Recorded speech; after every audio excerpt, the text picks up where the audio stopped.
Boa tarde.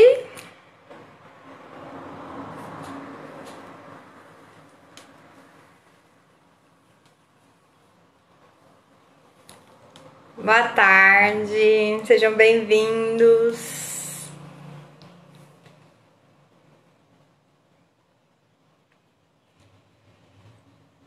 Boa tarde, meninos, meninas.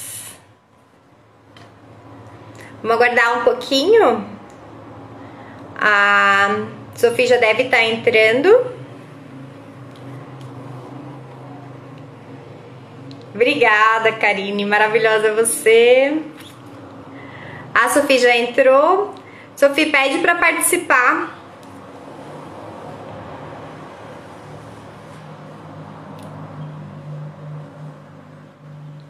Boa tarde, Natália. Boa tarde, Lu, Cris, Karine.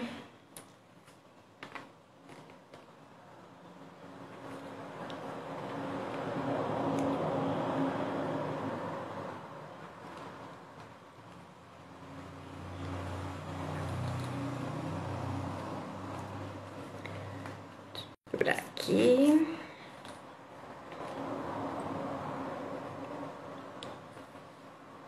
Oi, Pati, Ieda, Larinha, Rochelle.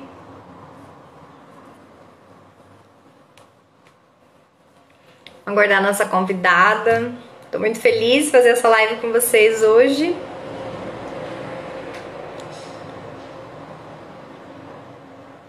Pati.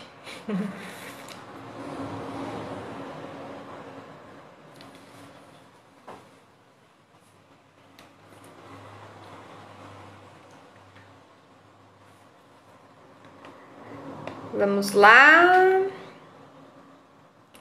Aguardando, gente. Então, hoje a gente tem mais essa live, né? Em comemoração aos 45 anos da Fanucci UFG. Com muito prazer, né? Que eu conduzo uma das lives dessa semana de comemoração.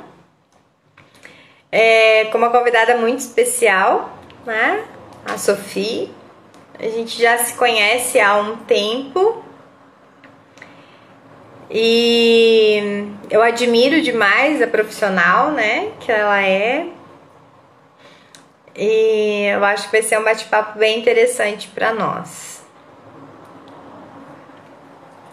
Tem uma orelhinha aqui em cima de mim, ó, é meu gatinho Noob. Ele mora ali em cima, não consigo tirar ele dali. Então acho que ele vai ficar dormindo até a gente terminar a nossa conversa. Tô aguardando a Sofia, eu já convidei, não sei o que aconteceu.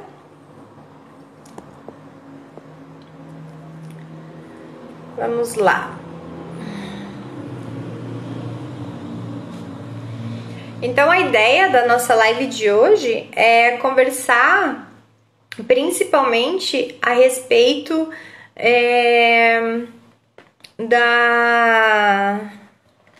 da influência, né, do que significa você ter uma formação superior em nutrição, né, ser um nutricionista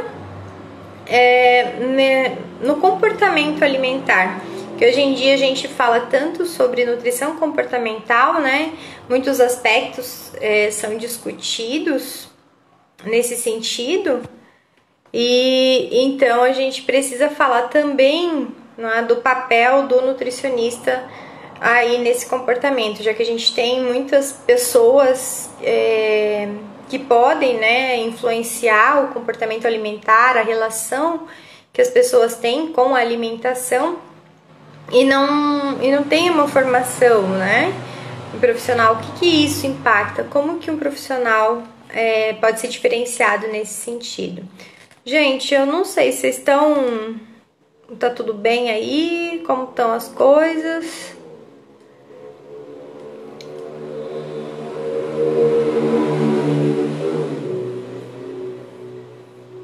Não sei o que tá acontecendo. Dá um oi pra mim, se vocês estiverem me ouvindo, tá tudo bem? Tô tentando convidar a Sofia.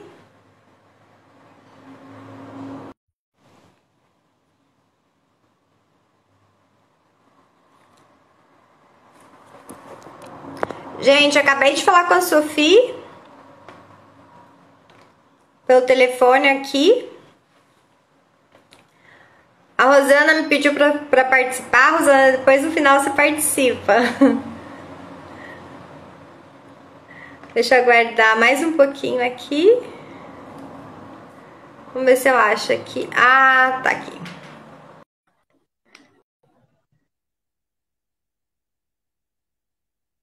Gente, eu acho que a internet cheguei! Aqui. Sofia, que bom! Tudo bem? Nossa, mandei 3 vezes. E eu te convidei também, mas não estava aparecendo. Eu acho que a internet aqui em Goiânia não tá boa. Ontem a gente teve Entendi. problemas também na live de ontem. Bom, vamos torcer, porque essa internet está muito carregada de lives também, né? Aí eu vi a professora Rosana também pediu pra gente testar, mas agora tá dando certo. Eu mudei, coloquei minha internet, saí do Wi-Fi e coloquei no 4G. Acho que agora vai dar certo. É? Então, vocês estão festejando 45 anos, né? De 45 anos de faculdade, isso. E a gente, né, nesses tempos difíceis, então, para a gente comemorar, a gente resolveu fazer uma comemoração virtual, né? E uma comemoração diferente, não vai passar em branco, né? A gente sempre faz algum evento, alguma coisa assim.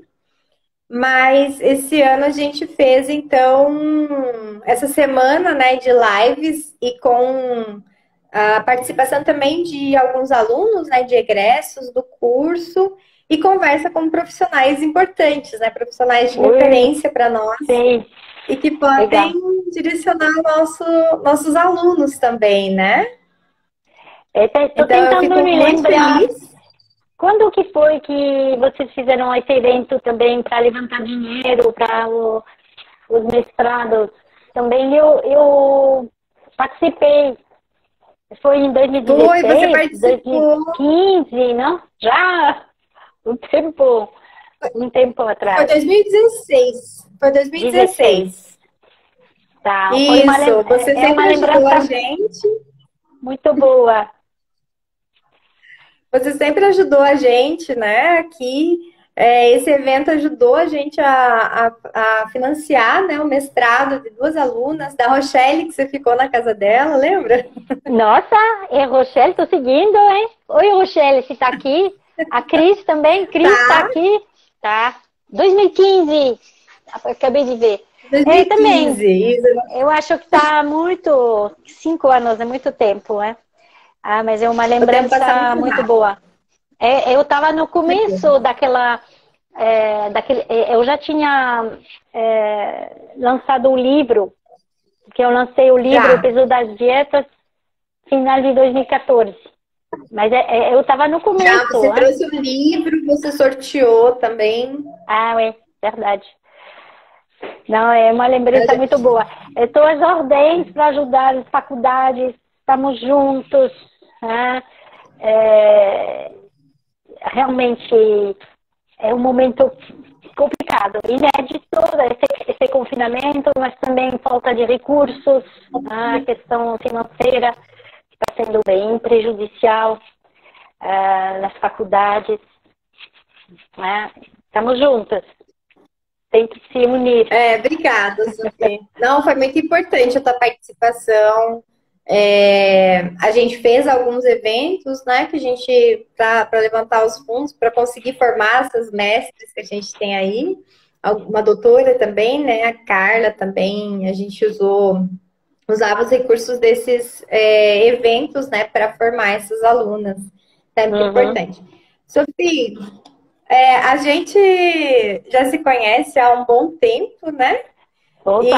Mas eu acho que tem algumas pessoas que ainda estão começando nesse mundo da nutrição. Então, eu gostaria de pedir para você contar um pouquinho, né? Quem é a nutricionista, Sophie? Rapidinho, para você se apresentar um pouquinho. Então, boa tarde a todos. Eu sou Sophie Beirão, eu sou nutricionista franco-brasileira, por isso o sotaquezinho, você vê que o sotaque fica, não tem jeito. Eu sou também engenheira agrônoma na primeira vida, na França, e fiz nutrição mais tarde. Eu fiz nutrição quando eu tinha 35 anos e me encantei com a questão da saúde, com a questão justamente de comer melhor. E hoje eu sou doutora da Faculdade de Medicina da USP. Fiz meu doutorado, eu defendi em 2010. Fiz o doutorado sobre obesidade infantil e genética. E justamente essa questão, será que é genético? Será que a criança nasce para ser obesa? Será que é o meio ambiente? O que faz que a criança entra na obesidade? E para mim foi um momento muito claro que o que eu tinha aprendido na faculdade, tanto na França quanto no Brasil, não era suficiente para explicar, não era suficiente para ajudar essas crianças, né? E como todo mundo, eu estava falando para eles, tem que comer menos, tem que malhar mais, tem que comer salada, tem que fazer atividade física. E na minha frente eu tinha muito sofrimento, crianças dizendo para mim, doutora Sophie, eu quero emagrecer. Então não é...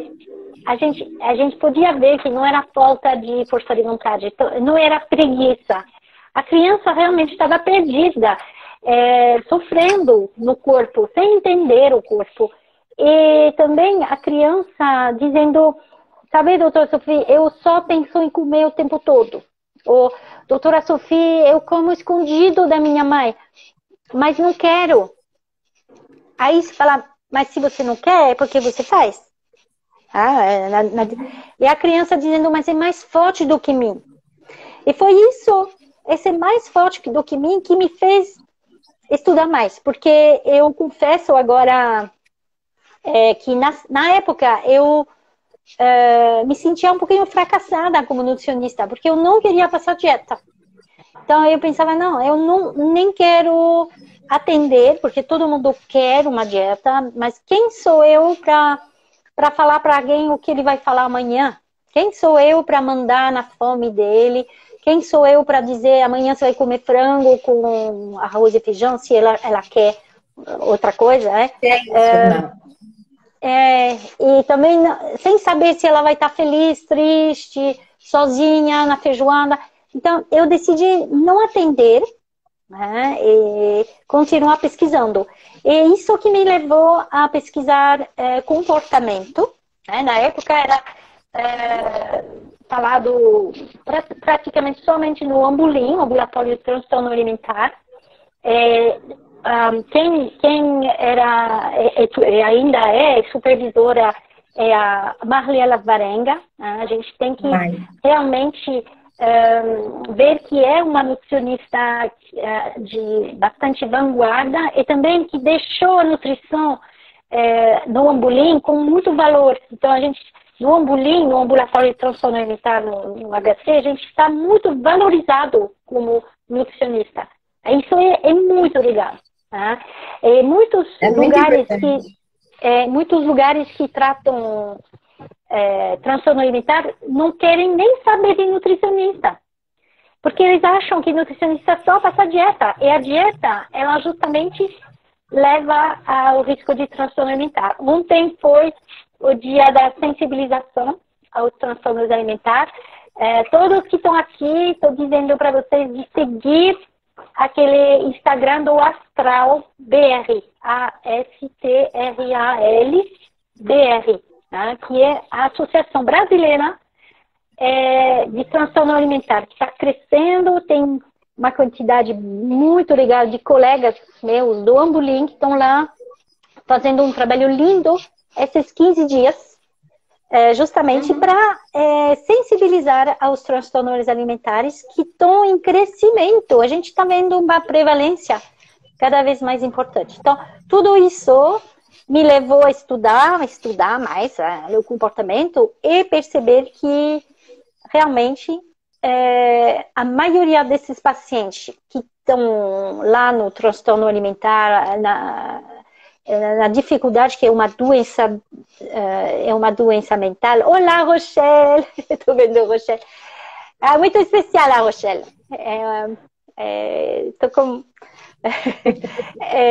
Então, a maioria dos transtornos alimentares, Aderusa, começam com uma dieta. Então, isso é muito flagrante quando você trabalha com pacientes. E você quer abraçá-los. Então, você quer dizer, nossa, que sofrimento fazendo dieta. Não precisa sofrer, né? E eu lembro muito, o que nos aproximou, né? A gente começou a conversar justamente porque você trabalhou com genética, né? E aí a gente começou a conversar, e uma coisa que me marcou muito, então a gente conversa desde antes de você trabalhar com essa parte, né, de comportamento. E a gente estava andando, conversando, a gente lembra que a gente almoçava às vezes, né, lá em São Paulo. Isso. Mas você virou para mim. Acho que tinha você e eu. Que conhecia genética. Não tinha muita gente, era fantástico nossos encontros, porque a gente se entendia. Sabe quando você consegue falar com alguém que entende? A gente falava a mesma língua, né? Eu gostava muito quando a gente almoçava, né? E aí me marcou muito que você virou para mim e falou: Nerusa, a genética não tá me ajudando. Eu resolvi virar uma ativista, eu vou ajudar as pessoas. Então, hoje eu vejo todo o seu movimento, né? Eu acho que o livro impulsionou muito, né? O Peso das Dietas. Ele fala muito de uma maneira simples e fala para as pessoas, né? Conversa com as pessoas. Então, sabia, Aderusa, a genética me ajuda muito, hein? Acho que não foi bem isso que eu falei. O que eu acho que tem que ver, a nutrigenômica, ela trouxe muita informação. Ela está fazendo uma revolução na nutrição, na realidade. Sim, concordo. A gente vê... Mas eu acho que assim, ela ajudava no consultório ainda, eu acho que era isso que você queria dizer. Isso, porque na época até eu acreditava muito nos testes genéticos, porque até fui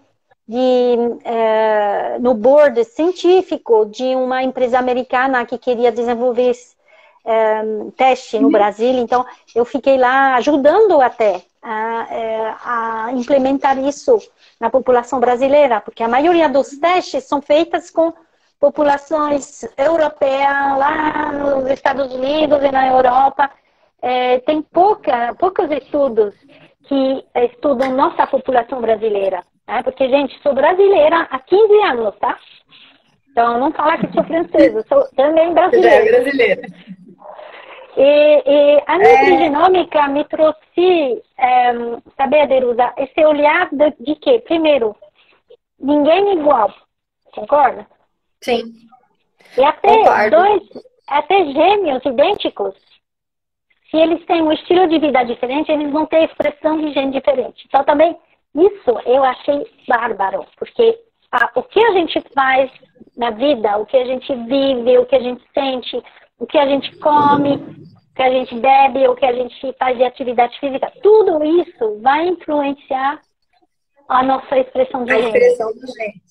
Então, a epigenética modula a genética, né? Isso, então, aí que me encanta, que é onde a gente pode atuar, que a minha paixão e a minha área é mais essa, né? E eu acho que as coisas se complementam na minha cabeça. Então, a gente tem várias abordagens distintas na nutrição, mas eu acho que a área comportamental, onde você tem expertise, a área da genômica nutricional, onde a gente tem outros profissionais, né? Eu, a Cris, o Marcelo. Vocês escreveram um livro muito completo, bárbaro. Participei um pouquinho, mas é verdade que essa questão ela é essencial e ela é futuro da nutrição. Eu acho que a gente tem que se orgulhar. A gente tem que se orgulhar de ser nutricionista, porque a gente vê que um dos fatores que mais modula a expressão de gene é alimentação. Né? Exatamente. Eu nosso cheguei mestre, né, Orlovas, já falava que é o principal fator ambiental envolvido na modulação da expressão gênica, né? A Flavinha também, Flavinha trabalha com genômica nutricional também, nosso professor aqui, veio fortalecer o nosso time também. Que legal. Não, é fantástico. Tati, eu a gente acho tem que profissionais bons hoje. Mas isso também nos mostra que alimentos são mais do que calorias. Então, de novo, Concordo. A nutrigenômica, ela me trouxe esse olhar. Eu vejo a Cris, Cris Ordovaz. Então, Ordovaz, o José Ordovaz, eu fiz meu doutorado com ele. Eu fui lá em Boston. Você por isso. Tenho foto com ele, curtindo. Ele era um doce, ele é um doce, mas na época eu escrevi para ele, isso é para quem está no mestrado, no doutorado, apanhando com questão de genotipagem, questão de genética complexa. Eu estava na faculdade de medicina da USP, e estava dando contaminado o tempo todo meus PCRs, porque na época a faculdade de medicina, eu falo como se sou muito velha, mas são mais de 15 anos, a faculdade estava em reforma, então tinha uma poeira em todo lugar, sabe? Você imagina tentar fazer um trabalho de biologia molecular com pó. De biologia molecular com poeira dentro da faculdade inteira. Então, eu me lembro muito bem, estava em dezembro de 2016, de 2006, e estava dando de novo contaminado. Aí eu escrevi para ele, assim, foi um impulso, falei: Doutor José, estou admirando o seu trabalho, você trabalha sobre a ferrilipina, que era meu trabalho. Eu falei: estou com uma população linda de pacientes obesos, crianças obesas, que têm obesidade, e intervenção, antes e depois de 6 meses de intervenção, eu gostaria de fazer genotipagem, não estou conseguindo. Em 20 minutos, Aderuza, ele respondeu. E sabe o que ele falou? Ele falou: vem quando quiser, eu te ajudo. Olha, é incrível. A genética, sabe, Aderuza, a gente vê que na genética tem esse apoio multidisciplinar, de laboratório juntos. A gente vê que a gente precisa se unir para trabalhar e não ficar naquela parte de competição. Né? Então, ele me acolheu com braços abertos e eu fui. E foi incrível. Foi incrível. E depois ele me apoiou também no artigo que saiu no Jornal Endocrino de Metabolismo de Endocrinologia, um jornal clínico, sabe, bem assim, de alto índice. Então foi um encontro incrível. Então mudou minha vida a nutrigenômica. Então é só dentro do consultório, eu não uso teste para tratamento, né? Tanto de obesidade, diabetes tipo 2, comportamento. O que é mais importante é o estilo de vida. Mudança de hábitos. Sim. Aí vai para uma outra questão. Eu até anotei algumas coisas para eu não me perder na nossa conversa, porque senão a gente vai longe, né? Mas é gostoso também. Eu ia justamente falar disso, que a nutrição oferece tantas possibilidades para a gente, né, Sophie? Então, eu acredito muito que essas diferentes abordagens podem ajudar diferentes pessoas, como a gente sabe que cada um é diferente.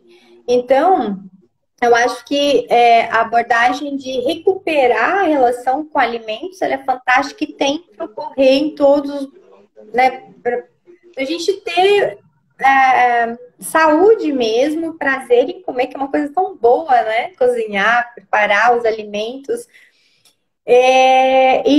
Isso tem que existir. Mas para algumas pessoas, a abordagem talvez tenha que ser um pouco diferente. Tem que ser uma abordagem, olha, a gente vai fazer um cardápio. Para algumas pessoas, elas precisam de um choque. Por exemplo, olha, se você não mudar o seu estilo de vida, você tem muito risco de ter uma doença. Então, a gente tem diferentes possibilidades de abordagem. E para que a gente escolha, né, siga um caminho, se forme, se fortaleça como um profissional, é importante na universidade a gente passar por todas as etapas, né? Com certeza. Então, a gente sempre fala muito, a gente tinha uma professora que se aposentou, que ela dava aula de nutrição e dietética 2 e ela sempre foi muito exigente. E os alunos falavam, não, por que ela é tão exigente? Porque ela está formando vocês, ela se preocupa com vocês. Ela ensina, a gente aprender a calcular quanto tem de carboidrato, lipídio, proteína, cálcio, micronutrientes é essencial para você chegar no ponto que você chega e não calcula a dieta. Então, Então a formação é essencial. Muito interessante o que você está dizendo. Eu concordo plenamente que a faculdade ela precisa passar por isso, né? Não é, eu vou estudar comportamento, não preciso mais de bioquímica, não preciso mais de dietética. Não, tem que ser formado, passar por tudo isso para também ampliar a visão com o comportamento. Mas saber, Aderusa, eu trabalho o comportamento, mas não só o comportamento. Eu trabalho nutrigenômica, neurociência, eu trabalho nutriente, eu trabalho metabolismo também. No método que eu desenvolvi, a gente vê que é uma nutrição com ciência e consciência. Quer dizer, a gente olha, e antes de tudo, somos especialistas em nutrição. Então, a gente tem que ter esse conhecimento da faculdade. Agora, a questão é que a gente não deveria tentar fazer do paciente um mini nutricionista. Quer dizer, tentar passar todo esse conteúdo em uns 15, 20 minutos de consulta. Porque, às vezes, o nutricionista, com toda gentileza de querer ajudar, ela vai passar tanta informação ao paciente, que o paciente vai ficar assim, o que eu faço agora? Às vezes sai com 20 por onde começo. Então, é isso que é interessante, que na faculdade a gente aprende muito. E, aliás, toda essa questão do terrorismo nutricional, daquele modismo, não é aprendido na faculdade, é depois. Quando o aluno está, vamos dizer, navegando no mundo, né? Porque ele vai aprender pelo Google, ele vai seguir modas. E às vezes começa a fazer até um estrago maior do que poderia ter feito usando o que aprendeu na faculdade. Né? Então, é interessante ver que a questão é que na faculdade seria interessante ampliar o currículo pedagógico para ter mais neurociência, terapia comportamental, para justamente o estudante sair da faculdade já com uma noção maior desse comportamento alimentar. E saber, Aderusa, no meu curso tem vários professores que vêm fazer, e tem a Érica Pereira, que é de um grupo Unis lá no Minas Gerais, que depois do curso fez uma revolução no conteúdo pedagógico da graduação de nutrição. Ela não tirou nada, ela ampliou e colocou exatamente comportamento, neurociência. É fantástico isso. É essencial. A gente tem várias discussões aqui, revisão do PPC, né, que é o nosso plano de curso, onde tem todas as disciplinas, todas as emendas. Então, a gente tem essa discussão constante na universidade e a gente sempre tem esse olhar. O que a gente tem de novo? Porque a nutrição, ela evolui muito rápido. Total. Exatamente. O conhecimento evolui. Então, a gente também tem que passar esse conhecimento para os alunos e atualizar o nosso currículo. É claro que isso demanda tempo, né? Muito. Porque a gente tem todas as etapas. Todas as etapas dentro de uma universidade. E tem a atualização do curso, e depois tem que a validação pelos todos esses órgãos, até o MEC, né? Validar. Exatamente, tem todo um trâmite burocrático. A gente conseguiu agora, no novo PPC do nosso curso, a gente colocou a genômica nutricional. Ah, que A bom. gente Legal. conseguiu incluir agora. E aí o que eu sempre falo, né, que não é, a genômica nutricional não é uma, uma disciplina separada. É como se fosse a bioquímica, a fisiologia. A gente precisa entender esses conceitos para entender a nutrição. Como Exatamente. o alimento atua no organismo, né? Essa E a nutrição genômica... comportamental, neurociência, vai para o mesmo caminho. A gente tem que entender Isso, como, né? concordo. Essa Então, genômica o nutricional próximo etapa aí. ele é extremamente importante para entender também o metabolismo, para entender também como funciona o corpo. Né? E graças à genômica, justamente a nutrigenômica, que às vezes se chama genômica nutricional, né? Graças a essas informações e da nutrigenética, que foi o meu doutorado foi nutrigenética. Né? Eu procurei ver a variabilidade, os variantes de uma proteína que atua no lípido, na célula adiposa. Então, eu comparei crianças que tinham um variante e crianças que não tinham esse variante. Foi interessante que, com uma base só de diferença, as crianças não respondiam da mesma maneira à nossa intervenção de reeducação alimentar. Então, você vê que não somos totalmente, vamos dizer, dono do nosso comportamento. Às vezes, a sua genética faz que você vai responder diferente. Então, foi para mim muito claro com esse estudo do meu doutorado que todas as crianças obesas que tinham obesidade, que estavam lá, a gente não podia, olhando para eles, saber quem precisava de intervenção mais forte e quem não. Mas com uma base de diferença, tinha crianças com o mesmo peso ou altura do que os outros, mas já com síndrome metabólica. E aí que você vê que uma base de variabilidade pode já influenciar o impacto. Não, é lindo, assim, é o que a gente é apaixonado por isso, porque a gente consegue encontrar muitas respostas da nutrição na nutrigenética, né? Eu uso bastante para os meus alunos o exemplo do ovo. O ovo aumenta colesterol ou não aumenta colesterol? Depende, né, de muitas coisas. E aí volta uma outra coisa que eu sempre falo na nutrição, a gente não tem verdades absolutas, igual a gente tem gente pregando verdades, isso não serve, isso serve. Depende para quem, depende em qual contexto, né? Uhum. Então, eu sempre alerto meus alunos, eu falo, eu aqui na faculdade, dentro da sala de aula, a gente tenta dar a base para vocês conseguirem interpretar e filtrar, né, as informações que estão fora da sala de aula.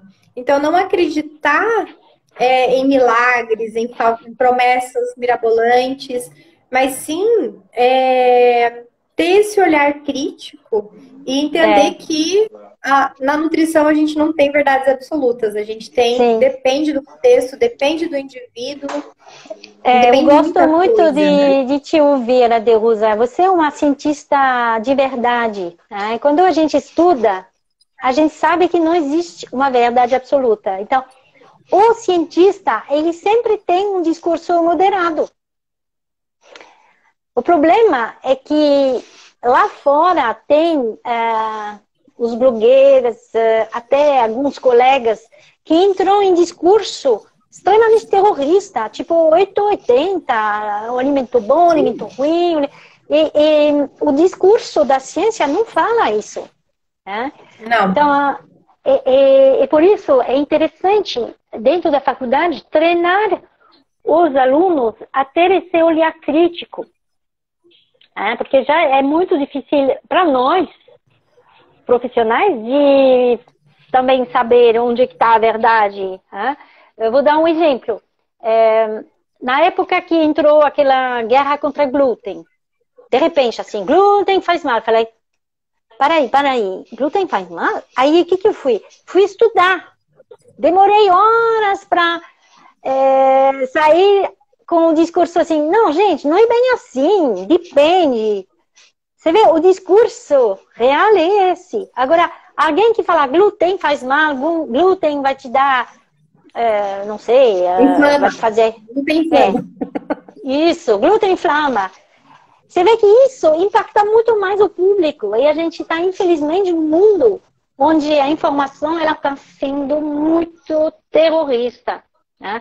Então, o aluno ele tem que ter esse olhar crítico, lembrar que ele vai tratar saúde e não peso. Né? Também não entrar naquela onda de só querer emagrecer o paciente. Né? A gente tem que ajudar o paciente a ganhar saúde, melhorando hábitos. Então, é um trabalho isso vai ser sustentável para o resto da vida, né? Não vai ser momentaneamente. Exatamente. Né? Ajudar o paciente a justamente entrar numa conduta muito mais saudável de o paciente virar o especialista dele mesmo. Quer dizer, dar autonomia ao paciente, ajudar o paciente a se empoderar e saber fazer as escolhas. E não depender nem de um profissional de saúde, nem do aplicativo, porque esses aplicativos que calculam tudo ao seu lugar, tipo, quantas vezes você tem que respirar quase, né? Isso não ajuda na saúde. Escraviza, né? Escraviza. A gente tem que dar autonomia. Isso, né? Com certeza. Autonomia e qualidade de vida. E aí, isso tudo remete ao que eu falo também para os meus alunos. Né? Eu acho que eu nasci para ser professora, porque quando eu estava na faculdade, eu fiquei desesperada com o ciclo de estágio, porque primeiro eu achava que eu queria trabalhar na clínica. Depois eu achei que não queria na clínica. Depois do estágio eu falei, não dá certo. Saúde pública não dá certo. Para mim, eu vou ser professora. Né? Eu já tinha feito aulas de magistério, essas coisas. Minha mãe, professora, né? E aí eu me descobri e realmente eu fiquei um tempo sem dar aula e eu falei, não é isso, trabalhando na empresa. Eu falei, não, eu quero dar aula, eu sinto falta dos alunos. E então, quando eu me descobri isso, eu falo para os meus alunos, você tem que fazer o que você gosta. Você tem que fazer com amor, porque aí você vai cuidar. Nós somos profissionais da saúde, a gente vai cuidar de vidas. Então, a gente tem que ter esse olhar de carinho, amor e tratar o indivíduo, tratar uma pessoa, não tratar uma doença, né? Cuidar de pessoas. Isso. Cuidar, mas também uma coisa que eu falo muito no meu curso, para profissionais, é mudar um pouquinho vamos dizer, a relação. Quer dizer, deixar o paciente ser o protagonista. Quer dizer, a gente não manda nele, a gente auxilia ele, a gente ajuda ele a viver sem a gente. Então, eu costumo dizer que eu não sou de fidelizar o paciente. Eu acho que na saúde, a palavra fidelizar não bate. A gente quer alta do paciente. A gente quer o paciente que não precisa da gente. Será o paciente a saber lidar com a vida dele, com as escolhas. É isso que é nosso propósito de saúde. Sim. E, Sofia, me diz uma coisa. Tá cortando um pouquinho, Ai, desculpa, tá me ouvindo? Tô, tá. Não tá fácil ouvindo. Tá. Tipo, orientador para o aluno, ótimo. Eu fico pensando o que você tem observado, a diferença que a gente tem hoje em dia, que você começou o comportamento no início das redes sociais. Então, hoje a gente tem, de uns 5 anos para cá, um crescimento exponencial, principalmente das digitais influencers. Não estou vendo. Você quer escrever? Melhorou? Estou ouvindo. Sim, estou ouvindo. Pode falar. Então, com as mídias sociais, com o crescimento das digitais influencers, sei lá, até as pessoas que dão conselhos, dicas, né, de alimentação, de nutrição, você viu muita interferência disso no comportamento dos pacientes que chegam até você? Muito, demais, Aderusa. Estamos num mundo totalmente, vamos dizer, vivendo uma tragédia do comportamento alimentar. É tragédia mesmo. As pessoas são totalmente desconectadas delas. Elas não confiam no corpo delas. Elas acham que uma pessoa, uma blogueira, vai saber melhor o que ela precisa comer do que ela mesma. Né? A gente vê um efeito extremamente prejudicial das redes sociais, não só na alimentação, no comportamento alimentar, mas também na imagem corporal, na insatisfação corporal. E isso também vai influenciar o comportamento. Então, você vê que é meio um círculo vicioso. E a gente vê que com as redes sociais acelerou, está cada vez pior. Né? Infelizmente, a gente não vai conseguir impedir essas pessoas sem muita ética. Ok, o que a gente pode fazer como nutricionista é estar também lá falando. Então, isso que no começo eu muito tímida, agora não estou mais, mas estava tímida de falar na rede social, agora estou falando. E a gente precisa justamente divulgar esse discurso mais saudável. Agora, só uma brincadeira, mas eu entrei no Instagram, acho que foi em 2014, eu entrei em parte porque eu tinha visto aquela blogueira, não vou falar o nome dela, mas daquela fitness que estava super, ela tinha 500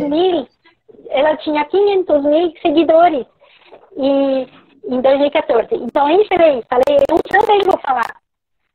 Só que meu discurso, ele não vende tanto. Aí eu brincando, eu falei, será que eu vou precisar aparecer nua ou saber com meu marido, assim, para ganhar likes? Eu falei, não, vou continuar falando muitas coisas. E, de fato, bom, eu tô com 100 mil seguidores. Ela estava com mais de 4 milhões. O discurso do blogueira, ele vende. É como assim, uma luz que as pessoas ficam meio enlouquecidas. O discurso da nutrição, o discurso moderado, não vende. Mas temos que... O que vende, eu sempre falo, as pessoas esperam um milagre, elas querem alguém que seja radical. Não adianta você falar, olha, não é radical que funciona a moderação. Eu até falo que funciona muito bem as leis de Pedro Escudeiro, que a gente aprende no começo da faculdade, né? Até hoje elas são essenciais, equilíbrio, enfim. Mas isso realmente eu concordo com você. Isso não vende, isso não atrai as pessoas. Elas querem popstars mesmo, eu acho. Né? Como se... Mas o problema é que antes a gente tinha televisão, né? A gente tinha televisão influenciando isso. E as pessoas viam a televisão como realmente um mundo de fantasia. Eu acho que as redes sociais, principalmente o Instagram, as pessoas vendem isso. É uma fantasia, a maioria não vive aquela vida que eles postam nas redes sociais. Mas as pessoas acham que é real. E as pessoas querem alcançar e querem viver aquela vida perfeita e maravilhosa que não existe. E não estou nem focando que eles estão perdendo saúde tentando ser outra pessoa. Então, um dos nossos trabalhos é justamente falar para a pessoa, especialmente na parte da genética, de entender que cada um sua genética. E que o interessante é ser a sua melhor versão. Porque nossa genética, ela veio já tudo pronta para um corpo saudável, na maioria dos casos, né? E quando a gente não cuida, quando a gente não respeita, a gente acaba desregulando. E aí, uma grande parte das doenças crônicas que a gente vê hoje, estão sendo essas doenças que vêm devagar, assim, e uma questão não é exclusivamente hábitos de estilo de vida ruim, mas a gente vê que uma dos tratamentos, porque não tem tratamento, nem medicamento, nem cirurgia para resolver doença crônica, mas a gente está todos de acordo que é mudança de estilo de vida. Então, a gente vê que é no nosso alcance. Né? É interessante a gente explicar para o paciente que um passo positivo já é um ganho de saúde. E que a gente quer ajudar ele a andar nesse caminho da saúde, revertendo até, às vezes, doenças crônicas, quando ganha hábitos de vida mais saudável. Tem estudos super interessantes, justamente mostrando que melhorando a atividade física, mas não precisa ser um rato de academia. Pode ser só caminhar mais. A pessoa já ganha uma melhora da saúde. Incluir mais legumes e frutas, a pessoa já melhora. Então, é nosso dever de profissional de explicar para o paciente que o caminho é justamente um caminho mais devagar, nada de sensacionalismo, é que esse caminho ele é sustentável. Então, aquela questão, você quer emagrecer 15 quilos agora ou para a vida? A pessoa muitas vezes vai falar, não, eu quero agora emagrecer. Só que a gente explica, emagrecer rápido, a tendência é voltar a engordar. Infelizmente, os pacientes eles demoram para entender isso. Eu confesso que no meu consultório, Aderusa, muitos vêm assim, doutora Sofia, você é a minha última chance. Você pensa, gente, que pena! Porque... Que peso! Que peso! Não, mas porque eles falam, já tentei de tudo, já fiz todas as dietas. E você pensa, gente, que pena, se ela tivesse tido umas orientações mais gentis antes, ela poderia ter ficado com uma saúde muito mais adequada. Mas é esse imediatismo, eu não sei, assim, quando que isso aconteceu, mas eu acho que talvez essa pandemia ajude as pessoas, né, a pensar o que importa. A gente vive na correria, vive correndo, não para fazer o almoço, né? Antigamente eu lembro, quando eu era criança, a gente voltava para casa almoçar, a mãe preocupada preparava sempre, né, o almoço para todo mundo. O que a gente vai comer hoje no almoço, né? E hoje a gente vai para o trabalho, agora a gente leva marmita, também muitas pessoas levam para ser um alimento que você prepara, mais saudável. A gente tem um aumento, né, nesse movimento de comer a própria comida e tal. Mas agora eu fico pensando, então, trabalhando em casa, chega próximo da hora do almoço, a gente vai, prepara o almoço, descansa um pouco depois do almoço. Isso, né? dá um reabastecimento de energia. Mas você vê, hoje, não é o papel da mulher fazer isso. Então, é isso que a gente tem que reinventar, é o papel de todos.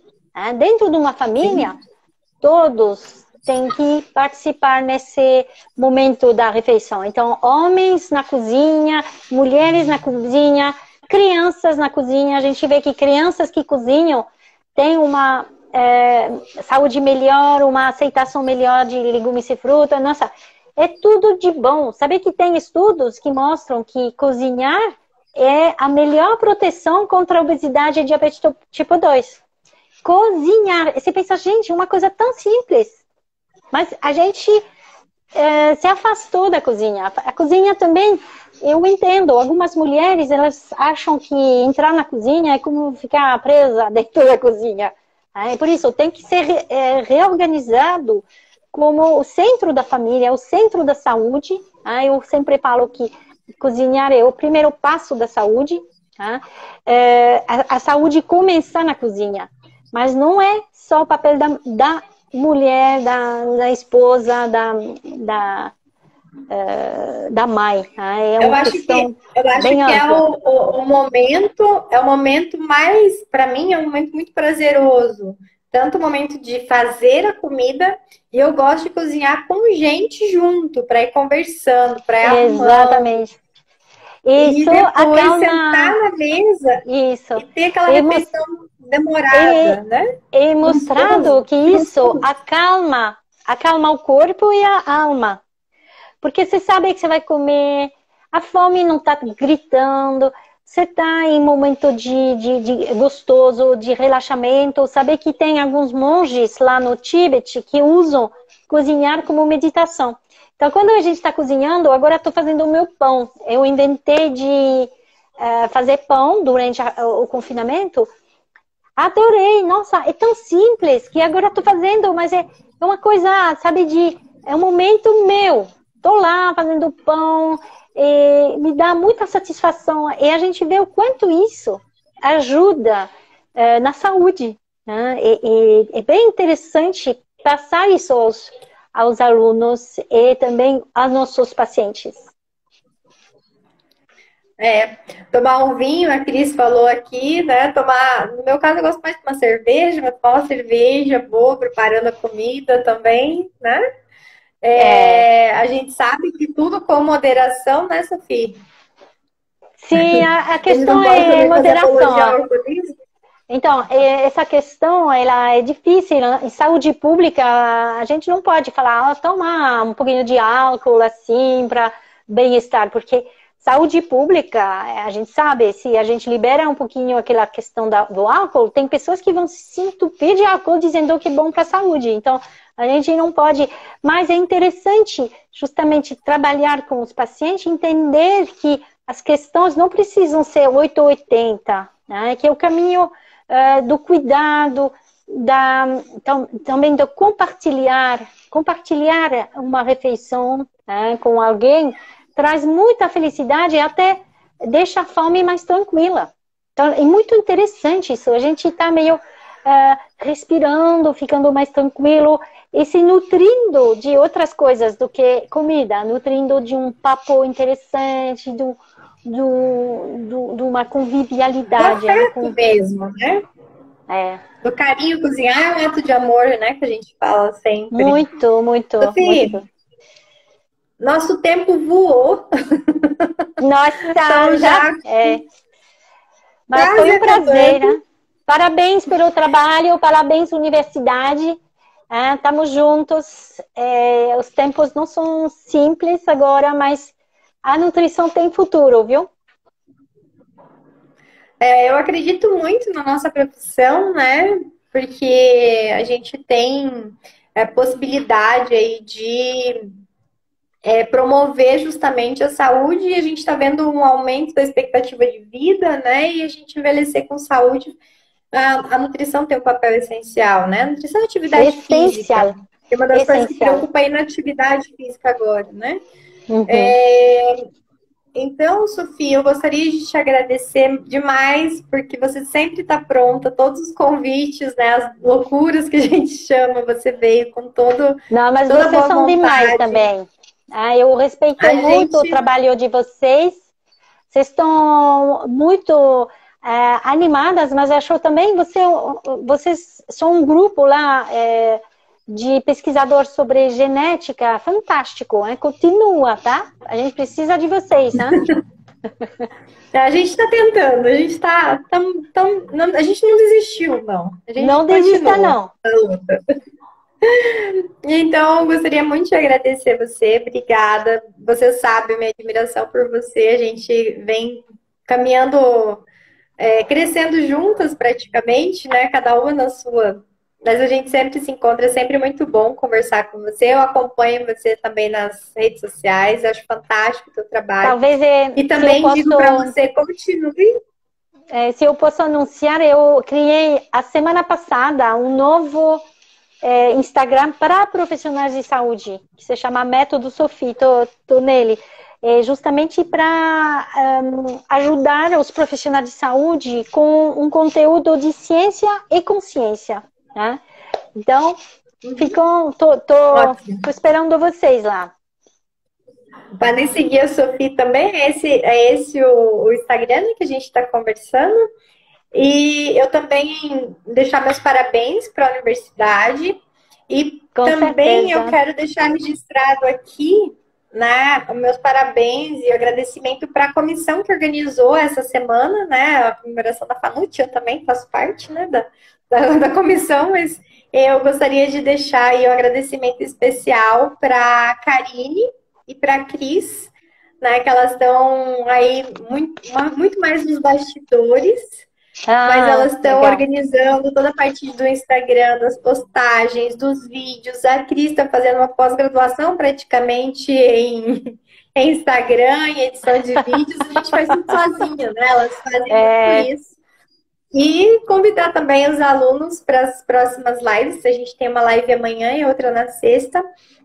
Então, continue participando, né? A gente tem egressos, né, da FANUT que estão no Canadá agora, que vão conversar amanhã, é a Camila e depois a professora Carla Prado. As duas estão trabalhando na Universidade de Alberta, né, no Canadá, então são exemplos aqui que saíram da FANUT. Agradecer demais a FANUT, que é a minha casa há 6 anos já. Eu queria tanto entrar na FANUT, Sofia, que eu passei 2 vezes no concurso. Eu me lembro disso. Lembra, né? A primeira vez eu acabei abrindo mão da minha vaga e aí prestei o segundo concurso e estou aqui desde então. Muito bem, parabéns. Então eu sou muito feliz aqui, né? Me proporciona aí essa experiência de ser docente que é minha realização, né? Às vezes eu fico chateada, às vezes eu falo para meus alunos, eu vou desistir de vocês. Não dá. E a gente dorme, no outro dia a gente fala, não, vamos seguir em frente, né? Tá, não desista não, tá? Muito obrigada. Você também não, você está fazendo um belo trabalho, né? Você está construindo muita coisa e você também está formando muitas pessoas. Isso é importante compartilhar o conhecimento, né? Se a gente não compartilha o conhecimento, ele acaba na gente. Se a gente compartilha, ele continua crescendo.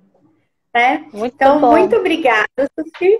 E estamos sempre prontos para fazer qualquer coisa que você precisar também, é só gritar. Tá bom? Tá bom. Obrigada, tchau, gente. Obrigada por todos que participaram, todos os comentários. Não vou desistir. Muitos corações estão subindo. Muito obrigada. Eu amo nutrição. Gente. Nutrição é do futuro. Gente, vamos nos unir.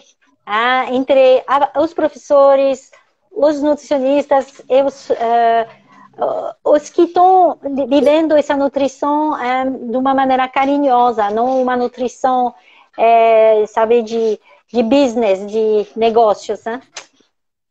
Tá bom? A nutrição com amor, né?